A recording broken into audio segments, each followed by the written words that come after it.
السلام علیکم ورحمۃ اللہ وبرکاتہ۔ اعوذ باللہ من الشیطان الرجیم، بسم اللہ الرحمن الرحیم۔ اللہم صلی وسلم علی نبینا محمد صلی اللہ تعالی علیہ وآلہ وسلم۔ عزیزان من، آج ہم انشاءاللہ باذن اللہ سورۃ البقرہ کی آیت نمبر 40 سے 45 تک اپنے سبق کو مکمل کریں گے، مگر اس سے پہلے گزشتہ آیات کے ساتھ ان آیات کا ربط جانیں گے۔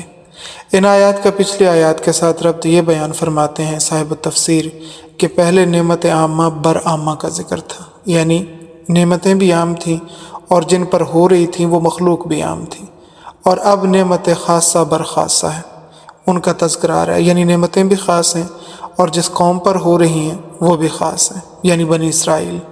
ان نعمتوں کی تفصیل آگے کئی رکوعوں تک چلتی رہے گی، انشاءاللہ ہم انہیں پڑھیں گے۔ اسرائیل عبرانی زبان کا لفظ ہے، حضرت یعقوب علیہ السلام کا لقب ہے۔ عبرانی زبان میں اسرائیل عبداللہ کو کہا جاتا ہے۔ اسرائیل اصل دو الفاظ کا مرکب ہے، اسرا عبد کو کہا جاتا ہے جبکہ ایل عبرانی زبان میں اللہ کو کہا جاتا ہے، اور اس کا کمپلیٹ ترجمہ بنتا ہے عبداللہ، اور یہ حضرت یعقوب علیہ السلام کا لقب تھا۔ اللہ تعالیٰ نے ان کو 12 بیٹے عطا فرمائے تھے، بیٹی کوئی نہیں تھی۔ ان 12 بیٹوں میں سے صرف حضرت یوسف علیہ السلام پیغمبر تھے، باقی بھائی جمہور کے نزدیک پیغمبر نہیں تھے۔ حضرت یعقوب علیہ السلام کی اولاد اور ان کی اولاد کو بنی اسرائیل کہا جاتا ہے۔ بنی اسرائیل میں اللہ رب العالمین نے قریباً 4000 پیغمبر مبعوث فرمائے۔ ان کے آخری پیغمبر حضرت عیسیٰ علیہ السلام تھے، وَرَسُولًا إِلَىٰ بَنِي إِسْرَائِيل، اور حضرت عیسیٰ علیہ السلام کو بنی اسرائیل کی طرف رسول بنا کر بھیجا گیا۔ ان الفاظ کے ساتھ قرآن کریم کے اندر حضرت عیسیٰ علیہ السلام کا تذکرہ ہے، جبکہ یہود عیسیٰ علیہ السلام کو بنی اسرائیل کا پیغمبر نہیں مانتے۔ اللہ تعالیٰ کی بھیجی ہوئی 4 مشہور آسمانی کتابیں ہیں، جن میں تورات، زبور اور انجیل، یہ بنی اسرائیل کو دی گئیں، اور مشہور اس لیے فرمایا گیا ہے کہ ان کے علاوہ اور کتابیں اور صحیفے بھی ہیں مگر وہ معروف نہیں ہیں۔ تورات حضرت موسیٰ علیہ السلام کو عطا ہوئی، زبور حضرت داؤد علیہ السلام کو، اور انجیل حضرت عیسیٰ علیہ السلام کو۔ ان میں سے ایسے پیغمبر بھی تھے جن کو نبوت کے ساتھ ساتھ بادشاہت بھی ملی، جیسے حضرت یوسف علیہ السلام کا آخری دور مصر میں بادشاہت کا تھا اور وہ پیغمبر بھی تھے۔ حضرت داؤد علیہ السلام بھی پیغمبر تھے، بادشاہ بھی تھے۔ حضرت سلمان بن داؤد علیہ السلام وہ پیغمبر بھی تھے اور بادشاہ بھی تھے۔ ان کو اللہ تعالیٰ نے ظاہری باطنی نعمتیں عطا فرمائی تھیں۔ عام بنی اسرائیلیوں پر جو انعامات تھے اللہ تعالیٰ کی جانب سے، ان کا ذکر آئندہ رکوعوں میں آئے گا۔ اللہ تعالیٰ فرماتے ہیں، یا بنی اسرائیل، اے اسرائیل علیہ السلام کی اولاد، یاد کرو میری نعمتوں کو، التی انعمت علیکم، جو میں نے تم پر انعام کی، یعنی ان نعمتوں کو یاد کرو۔ کیا مطلب؟ ان نعمتوں کا شکر ادا کرو جو میں نے تم پر انعام کی۔ وَأَوْفُوا بِعَہْدِی، اور پورا کرو میرے عہد کو جو تم نے میرے ساتھ کیا۔ اوفی بعہدکم، میں پورا کروں گا وہ عہد جو میں نے تمہارے ساتھ کیا ہے۔ یہاں پر اختصار ہے، جبکہ اس کی ساری ڈیٹیل 6 پارے کے 7ویں رکوع کے اندر آتی ہے۔ انہوں نے رب تعالیٰ کے ساتھ وعدہ کیا تھا، اور رب تعالیٰ نے ان کے ساتھ کیا وعدہ کیا تھا؟ وَلَقَدْ أَخَذَ اللَّهُ مِيثَاقَ بَنِي إِسْرَائِيلَ، اور البتہ تحقیق پختہ عہد لیا اللہ تعالیٰ نے بنی اسرائیل سے۔ آگے اللہ تعالیٰ فرماتے ہیں، انی معکم، میں تمہارے ساتھ ہوں، لئن اقمتم الصلاۃ، اگر تم نے نماز قائم کی، وآتیتم الزکوٰۃ، اور تم زکوٰۃ دیتے رہے، وآمنتم برسولی، اور میرے رسولوں پر ایمان لاتے رہے، وعزرتموہم، اور تم ان کی عزت اور قدر کرتے رہے، وقرضتم اللہ قرضا حسنا، اور تم اللہ تعالیٰ کو قرض حسنہ دیتے رہے، یعنی اللہ تعالیٰ کے راستے میں خرچ کرتے رہے۔ یہ کام بنی اسرائیلیوں کے ذمے تھے۔ یہ 5 کام تھے جو انہوں نے کرنے تھے، یعنی نماز پڑھنی ہے، زکوٰۃ دینی ہے، اللہ کے رسولوں کے اوپر ایمان لانا ہے، ان کی عزت کرنی ہے، اور اللہ تعالیٰ کے راستے میں خرچ کرنا ہے۔ یہ 5 کام ان کے ذمے تھے، اور اس کے بدلے میں اللہ تعالیٰ کا کیا عہد تھا ان کے ساتھ؟ وَأُوفِي بِعَہْدِکُم، اور میں نے جو تمہارے ساتھ وعدہ کیا ہے اے بنی اسرائیلیو، وہ میں پورا کروں گا۔ اور وہ وعدہ تھا، لَأُكَفِّرَنَّ عَنْكُمْ سَیِّئَاتِکُم، البتہ میں ضرور مٹا دوں گا تمہاری خطائیں، وَلَأُدْخِلَنَّکُم، اور پھر میں تمہیں ضرور داخل کروں گا، جنات تجری من تحتها الانہار، ان باغوں کے اندر جن کے نیچے نہریں بہتی ہیں۔ یہ اس معاہدے کی تفصیل تھی۔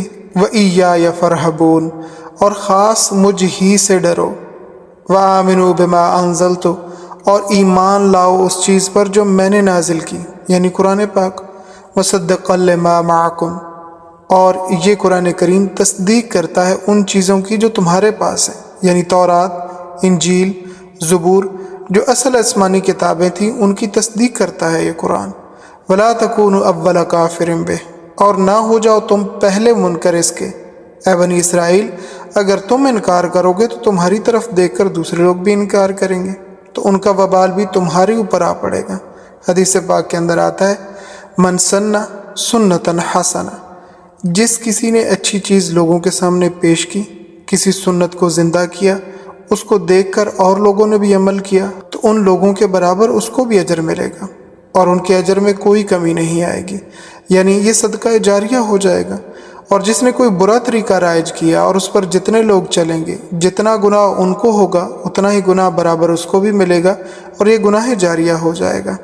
آج کا دور میڈیا کا دور ہے، سوشل میڈیا کا دور ہے، لہٰذا کوئی بھی چیز شیئر کرنے سے پہلے ضرور بے ضرور سوچیں کہ یہ گناہ جاریہ میں آپ اپنا حصہ شامل کر رہے ہیں یا ایک صدقہ جاریہ کے اندر آپ اپنا حصہ شامل کر رہے ہیں۔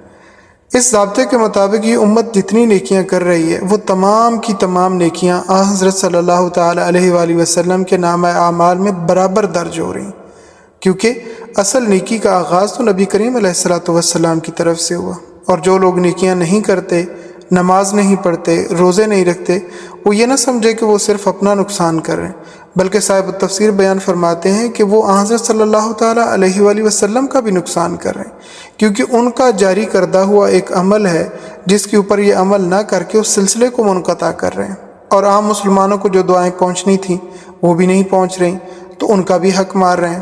7ویں یا 8ویں صدی کے اندر ایک بزرگ عالم گزرے ہیں، وہ اپنے طلباء کو سبق پڑھا رہے تھے اور وہاں بیٹھے انہوں نے کہا کہ اگر میں قاضی یا جج ہوتا اور کوئی شخص میرے پاس آ کر مقدمہ درج کراتا کہ فلاں آدمی نے نماز نہ پڑھ کر میرا حق مارا ہے تو میں مقدمہ درج کر کے اس کے خلاف کارروائی کرتا کہ واقعی اس نے اس کا حق مارا ہے۔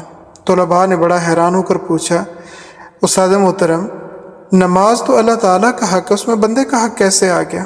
انہوں نے فرمایا کہ دیکھو نماز کے اندر آتا ہے السلام علینا وعلی عباد اللہ الصالحین، کہ ہم پر سلامتی ہو، تو اس جملے میں انبیاء کرام علیہم الصلاۃ والسلام، صلحاء، جن، فرشتے تمام آ جائیں گے، اور یہ دعا اصاب کل عبد صالح للہ فی السماوات والارض، اللہ تعالیٰ کے ہر نیک بندے کو پہنچتی ہے، چاہے وہ آسمانوں میں ہے، زمین میں ہے، شرق میں ہے یا غرب میں، شمال میں ہو یا جنوب میں۔ لہٰذا جو شخص نماز نہیں پڑھتا وہ ان سب کا حق مار رہا ہے، نماز پڑھے گا تو ان سب کے لیے دعا کرے گا، ان سب کو فائدہ ہوگا، اور اگر نماز نہیں پڑھے گا تو ان کا حق مارے گا۔ تو استاذ محترم فرماتے ہیں کہ میں فیصلہ کرتا کہ واقعی اس نے ان کا حق مارا ہے، ان کو دعا سے محروم رکھا ہے، یا پھر اس طرح سے سمجھو کہ جو شخص نماز نہیں پڑھتا، نماز کے اندر درود پاک نہیں پڑھتا، یعنی وہ نماز پڑھے گا تو نماز کے اندر درود پاک بھی پڑھے گا، اور اگر نماز نہیں پڑھ رہا تو درود پاک بھی چھوڑ رہا ہے، تو آپ صلی اللہ تعالیٰ علیہ وآلہ وسلم کے اوپر رحمت کی اور برکت کی دعا بھی نہیں دے رہا، تو حق تو مار رہا ہے۔ وَلَا تَشْتَرُوا بِآيَاتِ ثَمَنًا قَلِيلًا، اور نہ خریدو میری آیات کے بدلے تھوڑی قیمت۔ اس کا مطلب یہ نہیں کہ زیادہ قیمت کے بدلے بیچنا جائز ہے، کیونکہ دنیا اور جو کچھ دنیا میں ہے اللہ تعالیٰ کے ہاں سب قلیل ہے۔ چنانچہ ترمذی شریف میں روایت آتی ہے کہ حضرت صلی اللہ تعالیٰ علیہ وآلہ وسلم نے فرمایا، دنیا اور جو کچھ دنیا کے اندر ہے اس کی قیمت اگر اللہ رب العالمین کے ہاں مچھر کے پر کے برابر بھی ہوتی تو اللہ تعالیٰ کافروں کو ایک گھونٹ پانی کا بھی نہ دیتا۔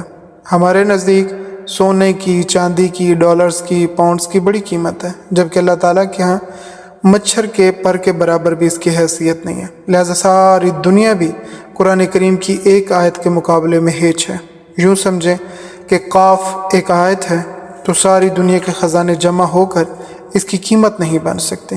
اور اللہ تعالیٰ نے فرمایا وَإِيَّايَ فَاتَّقُونِ، اور خاص مجھ ہی سے ڈرو، وَلَا تَلْبِسُوا الْحَقَّ بِالْبَاطِلِ، اور خلط ملط نہ کرو حق کو باطل کے ساتھ، اور نہ چھپاؤ تم حق کو۔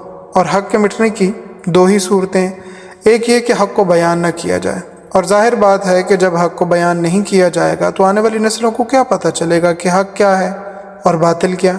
اور دوسرا طریقہ یہ ہے کہ حق کو ملغوبہ بنا دیا جائے، حق اور باطل کو اتنا مکس اپ کر دیا جائے، اتنا خلط ملط کر دیا جائے کہ پتہ ہی نہ چلے اس میں صحیح کیا اور غلط کیا۔ اسی لیے بدعت کا بہت سخت گناہ ہے۔ بدعت سے دین خلط ملط ہو جاتا ہے، مکس اپ ہو جاتا ہے۔ حضرت انس رضی اللہ تعالی عنہ کی روایت ہے، حضرت صلی اللہ تعالی علیہ وآلہ وسلم نے فرمایا، ان اللہ تعالی قد حجب التوبۃ عن کل صاحب بدع، بے شک اللہ تعالی نے بدعت کرنے والوں پر توبہ کا دروازہ بند کر دیا۔ بدعت کی اس قدر نحوست ہے دوستو کہ دل میں توبہ کی صلاحیت ہی باقی نہیں رہتی، جس طرح غالی کافروں میں ایمان کی صلاحیت باقی نہیں رہتی۔ اللہ تعالی ہماری ہر طرح کے فتنوں سے حفاظت فرمائے اور صحیح اور حق دین کو سیکھنے، سمجھنے اور اس پر عمل کرنے کی توفیق اور اسباب عطا فرمائے۔ وَأَنْتُمْ تَعْلَمُونَ، اور حالانکہ تم جانتے ہو، وَأَقِيمُوا الصَّلَاةَ وَآتُوا الزَّكَاةَ، اور قائم کرو تم نماز کو اور ادا کرو زکوٰۃ کو، وَارْكَعُوا مَعَ الرَّاكِعِينَ، اور رکوع کرو تم رکوع کرنے والوں کے ساتھ، یعنی باجماعت نماز پڑھو۔ أَتَأْمُرُونَ النَّاسَ بِالْبِرِّ، کیا تم دیتے ہو لوگوں کو نیکی کا حکم، وَتَنْسَوْنَ أَنفُسَكُمْ، اور بھول جاتے ہو اپنی جانوں کو۔ آج ہمارے وعظ و نصیحت کے اندر اثر نہیں ہے، اس کی سب سے بڑی وجہ یہ ہے کہ جس چیز کا ہم وعظ کر رہے ہوتے ہیں، جس چیز کی ہم تبلیغ کر رہے ہوتے ہیں، وہ چیز ہمارے اپنے عمل میں نہیں ہوتی۔ پہلے لوگوں کے عمل کے ذریعے سے تبلیغ ہوا کرتی تھی۔ وَأَنْتُمْ تَتْلُونَ الْكِتَابَ، حالانکہ تم کتاب پڑھتے ہو۔ أَفَلَا تَعْقِلُونَ، کیا بس تم اتنی موٹی باتیں بھی نہیں سمجھتے؟ وَاسْتَعِینُوا بِالصَّبْرِ وَالصَّلَاةِ، اور مدد طلب کرو صبر اور نماز کے ساتھ۔ صبر اور نماز مدد طلب کرنے کا ذریعہ ہے۔ صبر اور نماز سے مدد نہیں مانگنی، مدد اللہ تعالیٰ سے مانگنی ہے، مگر اس کے ذریعے سے مانگنی ہے، جس کا سبق سورۃ الفاتحہ کے اندر دیا گیا ہے، إِيَّاكَ نَعْبُدُ وَإِيَّاكَ نَسْتَعِينُ، ہم تیری ہی عبادت کرتے ہیں اور تجھ ہی سے مدد مانگتے ہیں۔ وَإِنَّهَا لَكَبِيرَةٌ إِلَّا عَلَى الْخَاشِعِينَ، اور بے شک یہ نماز البتہ بھاری ہے مگر ان لوگوں پر نہیں جو عاجزی کرنے والے، جو ڈرنے والے، ان پر بھاری نہیں۔ الذین یظنون، عاجزی کرنے والے وہ ہیں جو یقین رکھتے ہیں، اور کس چیز کا یقین رکھتے ہیں؟ انہم ملاقو ربہم، بے شک وہ ملاقات کرنے والے ہیں اپنے رب سے، وانہم الیہ راجعون، اور بے شک وہ اس کی طرف لوٹنے والے ہیں۔ ایسے مومنوں پر نماز کوئی بھاری نہیں۔ سبحانک اللہم وبحمدک، نشہد ان لا الہ الا انت، نستغفرک ونتوب الیک۔ السلام علیکم ورحمۃ اللہ وبرکاتہ۔